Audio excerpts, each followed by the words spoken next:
Avec vous, une déclaration des chefs d'État de la Confédération des États du Sahel. Merci beaucoup. J'ai l'insigne honneur, au nom des plus hautes autorités du Mali, de faire la déclaration suivante au nom des chefs d'État du collège, au nom du collège des chefs d'État de la Confédération des États du Sahel. Déclaration du collège des chefs d'État de la Confédération des États du Sahel, AES, sur la libre circulation, le droit de résidence et d'établissement des ressortissants de la CEDEAO dans l'espace de la Confédération des États du Sahel. Le Collège des chefs d'État, vu le traité portant création de la Confédération des États du Sahel AES adopté à Niamey le 6 juillet 2024, vu la charte du Liptako Gourma du 16 septembre 2023 instituant l'Alliance des États du Sahel, convaincu de la nécessité de poursuivre les luttes héroïques menées par les peuples et les pays africains pour l'indépendance politique, la dignité humaine et l'émancipation économique, fidèle aux objectifs et idéaux de la Charte des Nations Unies et de l'acte constitutif de l'Union africaine, guidé par l'esprit de fraternité, de solidarité et d'amitié, engagé à renforcer les liens séculaires entre les peuples d'Afrique, déclare 1. La Confédération des États du Sahel, AES, est un espace sans visa pour tout ressortissant des États membres de la Communauté économique des États de l'Afrique de l'Ouest, CEDEAO. 2. Les ressortissants de la CEDEAO ont le droit d'entrer, de circuler, de résider, de s'établir et de sortir sur le territoire des États membres de la Confédération des États du Sahel dans le respect des textes nationaux en vigueur. 3. Toutefois, les États membres de la Confédération des États du Sahel se réservent le droit, conformément à leurs lois et règlements, de refuser l'entrée sur leur territoire à tout ressortissant de la CEDEAO entrant dans la catégorie des immigrants inadmissibles. 4. Les véhicules particuliers immatriculés sur le territoire d'un État membre de la CEDEAO pourront entrer sur le territoire d'un État membre de la Confédération, conformément aux textes en vigueur. 5. Les véhicules à usage commercial, immatriculés sur le territoire d'un État membre de la CEDEAO et transportant des passagers pourront entrer sur le territoire d'un État membre de la Confédération, conformément aux textes en vigueur. Fait à Bamako, le 14 décembre 2024, le général d'armée Assimi Goïta, président de la transition, chef de l'État, président de la Confédération des États du Sahel. La déclaration du Collège des chefs d'État de la Confédération des États du Sahel, AES, au sujet de la libre circulation, du droit de résidence et d'établissement des ressortissants de la CEDEAO dans l'espace de la Confédération constitue un jalon significatif dans le projet d'intégration régionale en Afrique de l'Ouest. S'inscrivant dans une dynamique où les alliances et organisations régionales cherchent à redéfinir leur rôle face aux défis multiples du continent, cette déclaration met en lumière les ambitions, les opportunités et les tensions inhérentes à une telle initiative. D'entrée, il est essentiel de replacer cette déclaration dans son contexte historique et géopolitique. L'adoption du traité fondateur de l'AES en juillet 2024 et son lien avec la charte du Liptako Gourma montrent une volonté explicite de redéfinir les relations entre les pays sahéliens.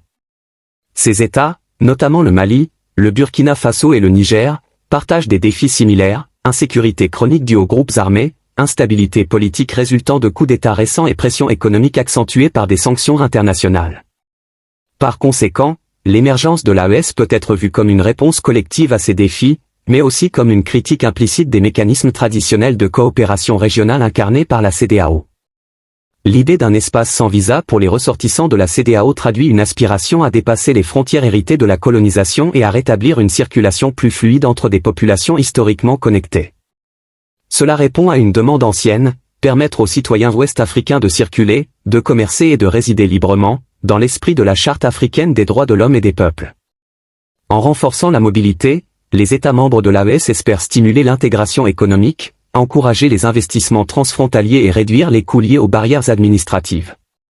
Cependant, Les enjeux pratiques de cette ambition ne doivent pas être sous-estimés. Si la déclaration affirme le droit de circulation, de résidence et d'établissement, elle reste conditionnée au respect des lois nationales. Or, ces lois, qui varient d'un pays à l'autre, risquent de créer des disparités dans l'application de ces droits. Par exemple, un État pourrait utiliser des critères restrictifs pour refuser l'entrée de certains ressortissants sous prétexte de sécurité, tandis qu'un autre pourrait adopter une approche plus libérale. Cette incohérence pourrait compromettre l'efficacité du projet et alimenter des tensions entre les membres de la Confédération. Sécurité et souveraineté nationale face à la libre circulation. L'un des points centraux de cette déclaration est la question sécuritaire.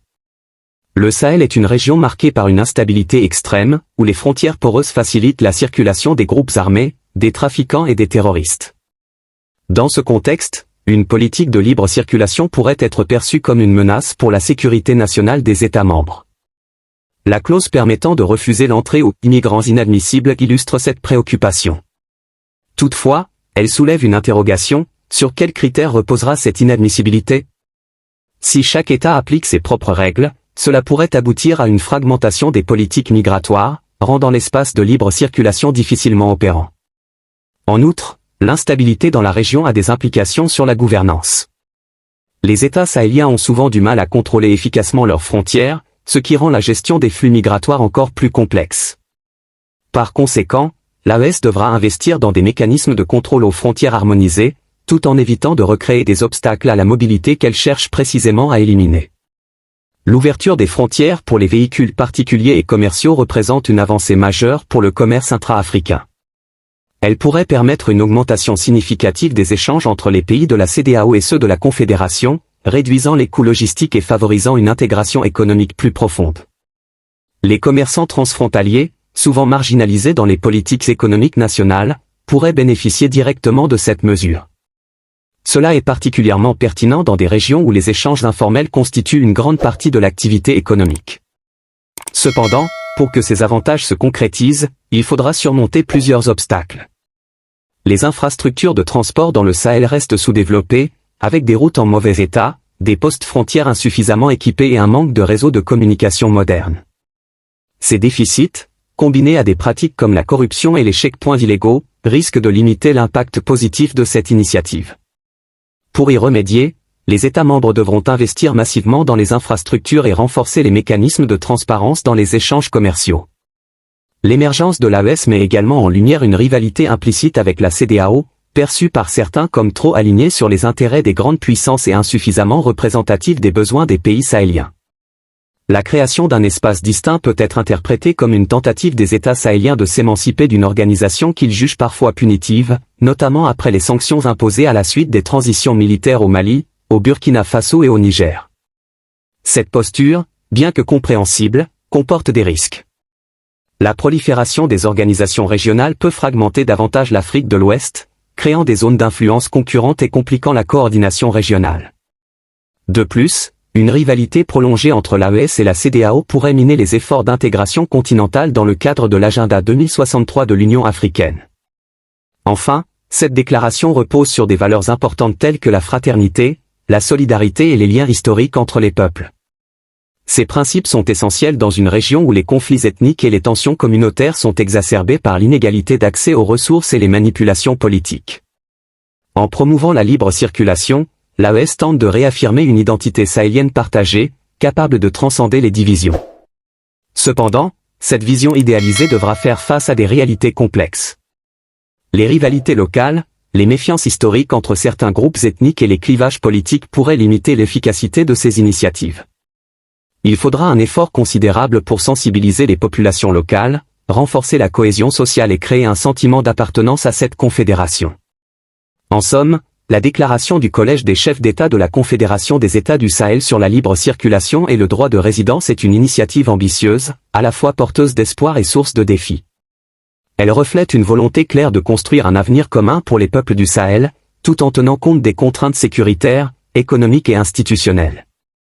Pour réussir, cette vision devra être soutenue par une coopération renforcée, une harmonisation des politiques et un investissement dans les infrastructures et la gouvernance. Si l'AES parvient à surmonter ces défis, elle pourrait devenir un modèle pour d'autres régions du continent, incarnant une Afrique unie.